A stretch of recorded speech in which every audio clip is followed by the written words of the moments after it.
तो फर्स्ट तो क्लियर हो गया कि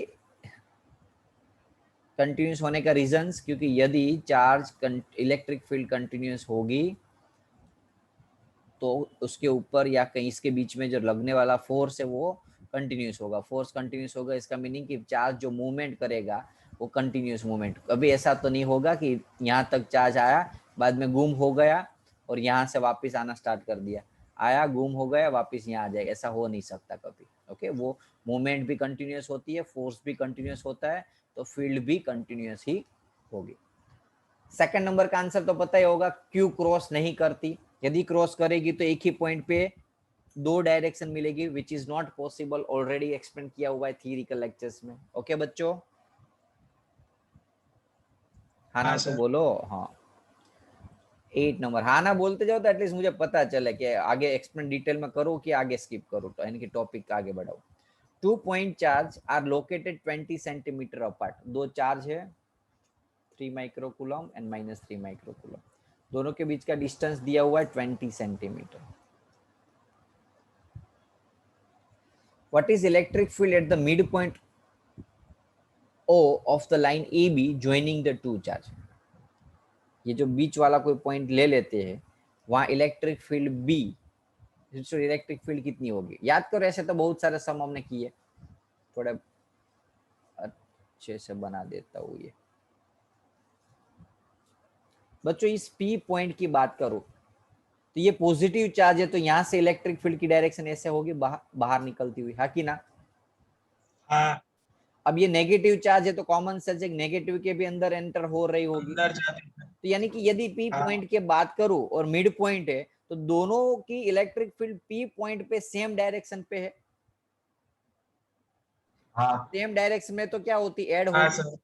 तो नेट इलेक्ट्रिक हाँ फील्ड क्या होगी, पी एडिशन। पॉइंट पे ऐड होगी, फर्स्ट की वजह से और सेकंड की वजह से, E1 प्लस E2। अब देखो फॉर्मूला क्या था ई का, के क्यू बाय आर स्क्वायर। ध्यान रखना, मैंने उस टाइम भी बोला था कि कभी हम चार्ज की साइन इलेक्ट्रिक फील्ड के फॉर्मूला में नहीं डालेंगे। ओके, तो चार्ज यहां भी 3 है, यहां भी 3 है, दोनों को डिस्टेंस जो रखा हुआ है वो 20 सेंटीमीटर पे। तो अब इस पी पॉइंट की बात करूं तो A1 चार्ज, फर्स्ट नंबर के चार्ज के लिए भी डिस्टेंस 10 है, सेकंड नंबर के चार्ज के लिए भी डिस्टेंस 10 है। तो आर की वैल्यू 10 दोनों केस में सेम, क्यू की वैल्यू 3 दोनों केस में सेम। तो E1 E2 यानी कि डायरेक्टली ऐसे लिख सकता हूँ 2E। हाँ ना बोलो। हाँ। ओके, अब फॉर्मूला लगा दो, यस सर। के क्यू बाय आर स्क्वायर 2, के की वैल्यू 9 इंटू 10⁻⁹। सॉरी के की वैल्यू, क्यू की वैल्यू कितनी दी है 3 माइक्रोकूलम, और आर, आर कितना है डिस्टेंस, पी पॉइंट तक डिस्टेंस कितना है दोनों चार्ज का, 10 10 सेम है, और वो सेंटीमीटर में है। तो सॉल्व करोगे तो नेट इलेक्ट्रिक फील्ड मिलेगी।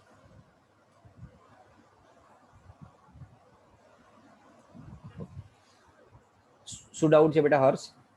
ઓરિજિન્સ નું તું પૂછે છે ને, તો ઓરિજિન્સ માં આમાં કઈ લેવા દેવા જ નથી, આપણે ઓરિજિન લઈએ તો પણ સમજી લો, આ સાઈડ -10 લઈને આ સાઈડ +10 છે તો સ્ક્વેર જ થવાનું ને, ખ્યાલ આવ્યો? અને તમારે તોય પણ એવું કઈ ડાયરેક્શન નહીં લેવાની ક્યારે, નહીતર શું છે પ્લસ માઇનસ ના ચક્કરમાં પડીને આન્સર રોંગ કરી નાખશો પાછો। मिड पॉइंट दिया हुआ है तो बस मिड पॉइंट है तो टोटल डिस्टेंस 20 है, समझ लो मेरे पास दो चार्ज है, तो ये पी पॉइंट की बात करूं तो इसका डिस्टेंस कितना है 10, और दूसरा चार्ज यहाँ है तो इसका डिस्टेंस 10 है। हमें तो वो देखना है इसकी वजह से इलेक्ट्रिक फील्ड E1, इसकी वजह से इलेक्ट्रिक फील्ड E2, और डिस्टेंस दोनों का सेम है 10 10, चार्ज भी सेम है, तो डायरेक्टली मैंने यहाँ 2E कर दिया। ओके, आप ओरिजिन लो तो +10 इस साइड, माइनस यहाँ आप माइनस रखोगे ना तो भी आंसर में कोई फर्क नहीं पड़ेगा, क्योंकि नीचे स्क्वायर आ रहा है ना, इसलिए। ओके, चलो 1.8 नंबर का सम में कोई डाउट? सॉरी ए नंबर में, ए केस के अंदर what is the electric field के अंदर सॉल्व करना है खाली। ओके, कोई बता सकता है इलेक्ट्रिक फील्ड की डायरेक्शन, क्योंकि इलेक्ट्रिक फील्ड है वेक्टर क्वांटिटी, तो डायरेक्शन क्या करेंगे, यानी कि फोर्स की जो डायरेक्शन होगी, electric field direction, net direction due कहाँ होगी राइट। बोलो? Right side. Right. Yes. Okay, अब बी फाइंड करना है हमें। If negative charge of a magnitude is placed this point. देखो यहाँ पॉजिटिव चार्ज 3 था, नो डाउट माइक्रो के अंदर है, लेकिन आप समझ जाओगे वो तो। और यहाँ मैंने बीच में एक पॉजिटिव चार्ज रख दिया 1.5 into 10⁻⁹ coulomb, sorry 9 coulomb. What is the force exerted by the test charge? ये टेस्ट चार्ज है, फोर्स कितना लगेगा वो फाइंड करना है बच्चों। क्या करें यहाँ, कोई बता सकता फोर्स में क्या करें?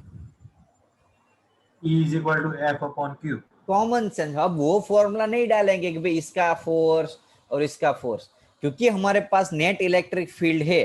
भूल जाओ ये चार्ज है कि नहीं है, मेरे पास इस एरिया के अंदर की जो फील्ड है वो पता है मुझे, चार्ज टेस्ट चार्ज पता है 1.5 इंटू 10⁻⁹। तो कॉमन सेंस है कि मुझे क्या मिल जाएगा, फोर्स भी मिल जाएगा। F is equal to q into ये फॉर्मूला है। क्यू कितना चार्ज है 1.5 10⁻⁹ सॉरी। और इलेक्ट्रिक फील्ड आप सोल्व करोगे तो वो मिलेगी। एनी डाउट्स बच्चों? No sir. समझ में आ गया है ना? ओके। हाँ सर। ओके, वो बता सकता है फोर्स की डायरेक्शन कहाँ होगी? देखो मैसेज करना, ओरली मत बोला, क्योंकि मुझे पता चला एटलीस्ट कितने स्टूडेंट्स सच में इन्वॉल्वमेंट होकर लेक्चर अटेंड कर रहे हैं। यहाँ मैंने पॉजिटिव चार्ज 1.5 माइक्रो कूलम या नैनो कूलम का डाला। अब मुझे बताना है आपको कि फोर्स की डायरेक्शन कहाँ होगी, कौन बता पाएगा?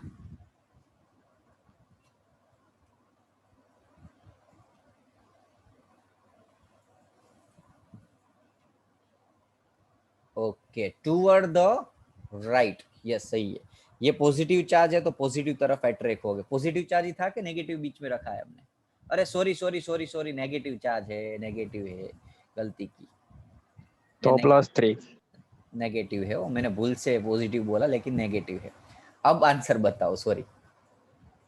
तो कॉमन सेंस है कि नेगेटिव है तो पॉजिटिव नेगेटिव अट्रैक्ट होगा तो इस साइड फोर्स लगेगा, क्योंकि ये दोनों के बीच में ऐसे ही रिपल्सन हो रहा है। तो नेट फोर्स की डायरेक्शन किस साइड होगी? लेफ्ट साइड पे। ओके बोलो, ये सम के अंदर कोई डाउट किसी को? ना सर। ओके, ना सर। 9 नंबर हो गया। System has charge x0 y0 और z। ओके, एक काम करता हूँ, वैसे ही x और y 0 0 दिया तो मैं एक नंबर लाइन को खाली सिंगल नंबर लाइन ड्रॉ कर देता हूँ। इसमें ये 0 है, ये -15 सेंटीमीटर है यानी कि डिस्टेंस, और ये +15 डिस्टेंस है। समझ में आया बच्चों? क्योंकि x और y 0 है तो हम ऐसा नहीं कि x एक्सिस नहीं, ये z एक्सिस ही है बच्चों, लेकिन खाली मैंने सिंगल z एक्सिस बताया हुआ है। समझ में आ गया ना? ओके, कंफ्यूजन अलग अलग ना बताना पड़े, ये z और y 3D में नहीं ड्रॉ कर पाऊंगा अदरवाइज। चार्ज दिया हुआ है इस साइड पे QA नेगेटिव डायरेक्शन में 2.5 10⁻⁷, और यहाँ QB -2.5 10⁻⁷। ओके, अब क्वेश्चंस रीड करें, फाइंड क्या करना है। What is the total charge, what are the total charge and total dipole moment. बच्चों ये डाइपोल ही हुआ, देखो positive charge negative charge plus Q minus Q, एक फिक्स डिस्टेंस 2a से अटेंड किया हुआ है, जिसमें 2a इज इक्वल टू 30 है, a की वैल्यू 15। एक डाइपोल ही है ये, राइट? कोई बता सकता है डाइपोल के अंदर नेट चार्ज कितना होता है, टोटल चार्ज कितना होता है? हेलो, ये दोनों पूरी सिस्टम का टोटल चार्ज कितना होगा? 0। कॉमन सेंस है, एक पॉजिटिव है और एक नेगेटिव है, एक पॉजिटिव और एक नेगेटिव, तो नेट चार्ज वैसे ही 0 होगा। चलो फर्स्ट का तो आंसर आ गया। अब सेकंड फाइंड करना, इलेक्ट्रिक डाइपोल मोमेंट। क्या था फॉर्मूला डाइपोल मोमेंट का बच्चों? Q इंटू 2a, हा कि ना? Q चार्ज कितना दिया हुआ है? बोलोगे सर 0। 0 डालेंगे, क्या डालेंगे याद करो, +Q -Q और ये डिस्टेंस 2a, यस 2.5 वाला डालेंगे। ध्यान रखना ये नेट चार्ज नहीं है, कोई सिंगल चार्ज की बात की है यहाँ। ओके, डिस्टेंस डालेंगे, यहाँ डिस्टेंस कितना दिया दोनों के बीच का? तो देखो a की वैल्यू 15 है, टोटल डिस्टेंस 30 है, तो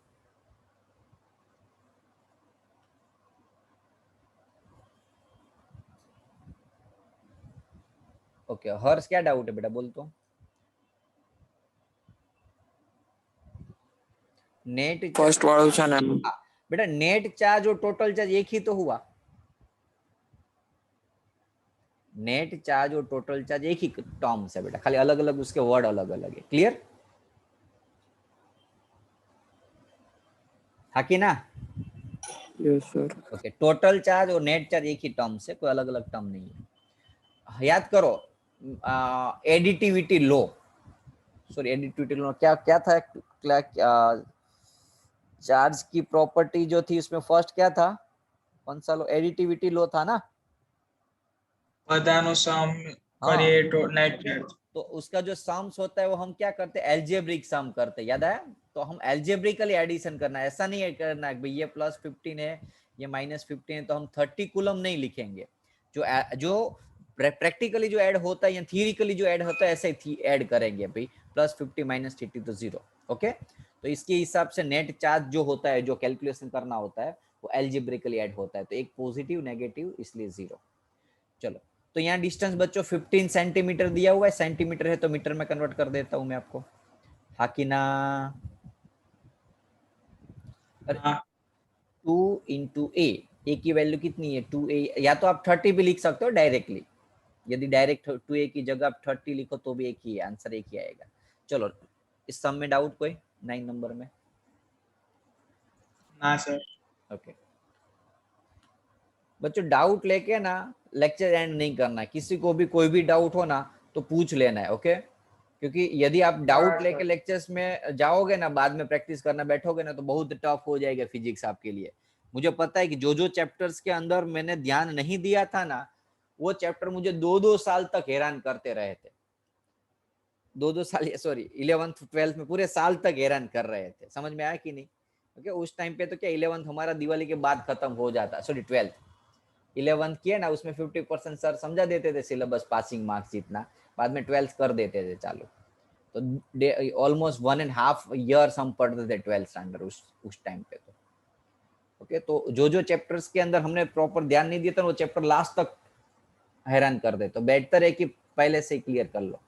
डाइपोल मोमेंट दिया हुआ है 4 × 10⁻⁹ कूलम मीटर, और थीटा दिया हुआ है 30 डिग्री।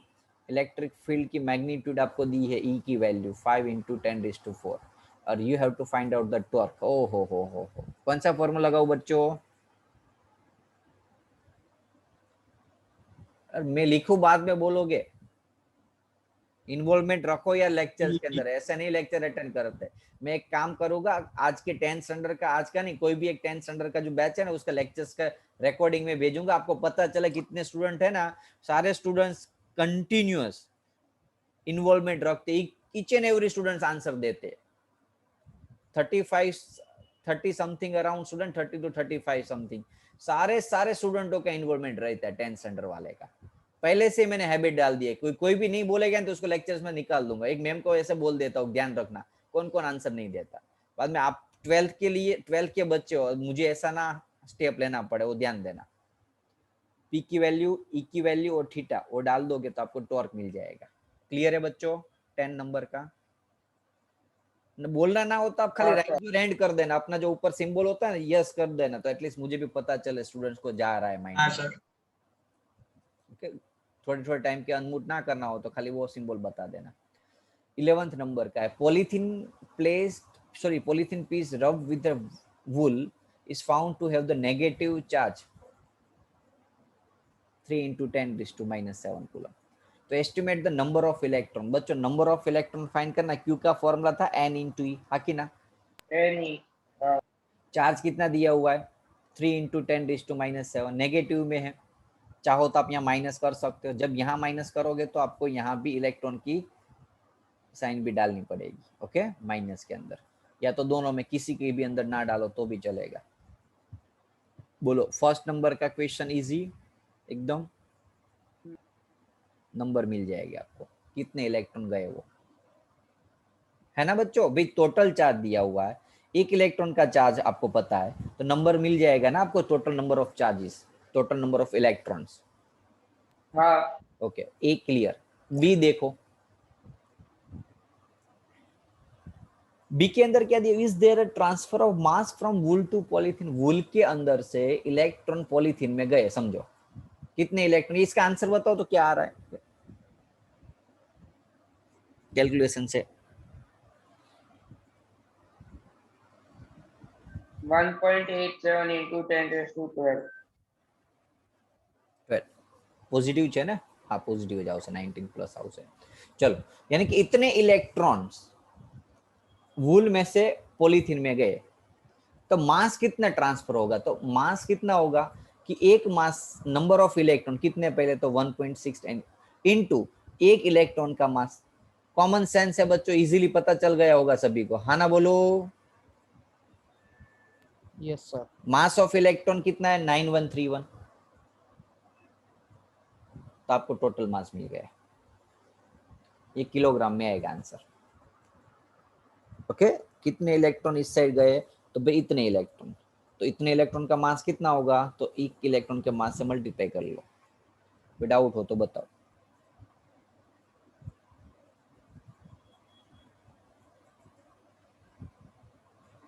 ओके 12 नंबर के,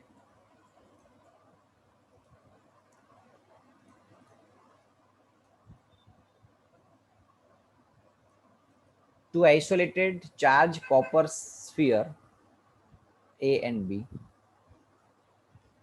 center separated by the distance 50, mutual force of attraction that is 6 into 6.5, दोनों के बीच का फोर्स लग रहा है 6.5 इंटू 10⁻⁻7, डिस्टेंस r दिया हुआ है 50 सेंटीमीटर, तो मीटर में कन्वर्ट कर देंगे। एक मिनट, ये चार्ज दिया हो, सॉरी न्यूट फोर्स नहीं है, चार्ज है, कूलम है ना पीछे। देखो काफी बार है ना, वो भी ध्यान रखना है, फटाफट से सम सोल्व करते वक्त आप कहीं गलती से कोई टर्म्स को दूसरा ले लो, तो उसके यूनिट से पता चल जाए कि हमने गलती की है, समझ में आया कि नहीं। ओके, सेंटेंस से ना पता चले तो यूनिट से पता चल जाएगा कि कौन सी क्वांटिटी दी है। Now you have to find out the radius of an B, sorry you have to find out the mutual force, F find करना है, कर लोगे इजी एकदम। एफ का फॉर्मूला लगा लो, के क्यू, अब देखो दोनों जो चार्ज है वो सेम है, तो directly Q Q Q square कर सकते हो।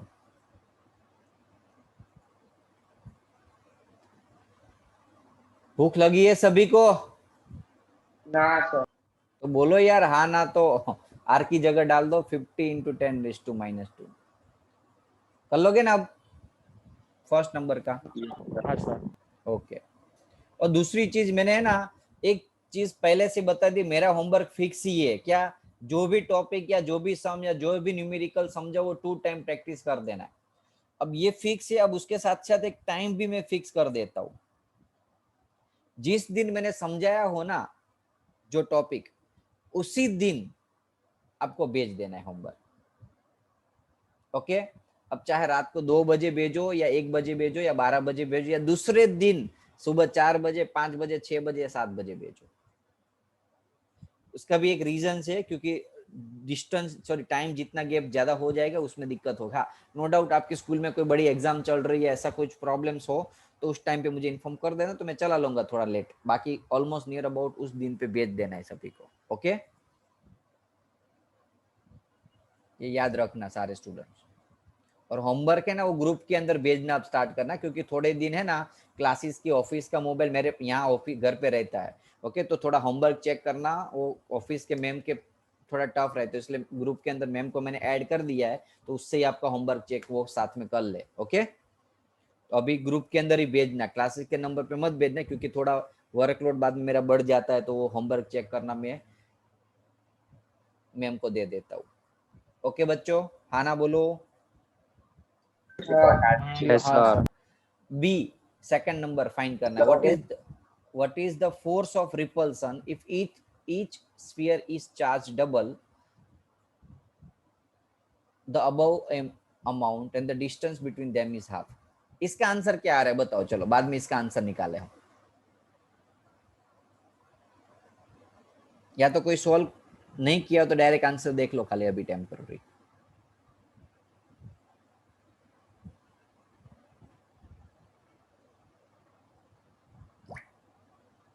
1.52 into 10 raised to minus 2. 1.5 into 10 raised to minus 2. 2. चलो अब यहाँ पहले जो दोनों में चार्ज था वो क्यू क्यू था और डिस्टेंस आर था. अब यहाँ क्या दिया है देखो, charge is double, charge double कर दे तो 2q कर दिया चार्ज.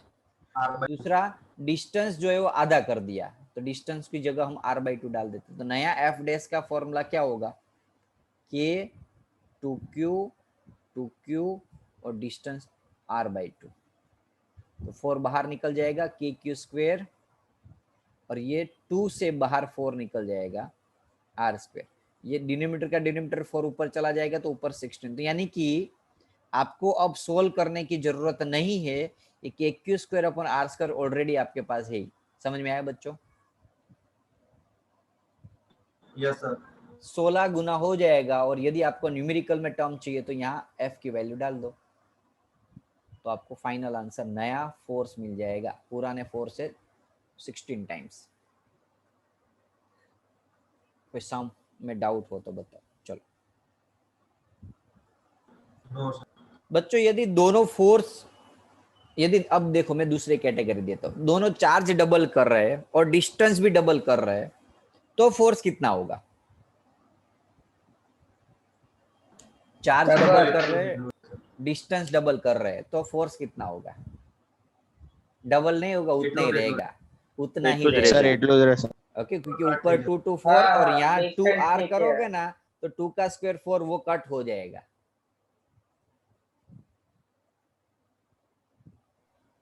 समझ में आ गया?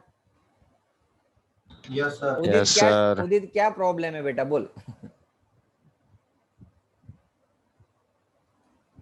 ઉદિત સર કાંઈ નહીં, મારે 7 વાગે આઈલેટ્સ નું ટ્યુશન હોય છે ને ટાઈમ ક્લેશ થાય છે બે. ઓકે, વાંધો નહીં, ચલો આજ લાસ્ટ એટલું રાખો બસ. हाँ सर, थैंक यू. ओके चलो, कोई डाउट कोई 12th नंबर में बच्चों किसी को? ना सर.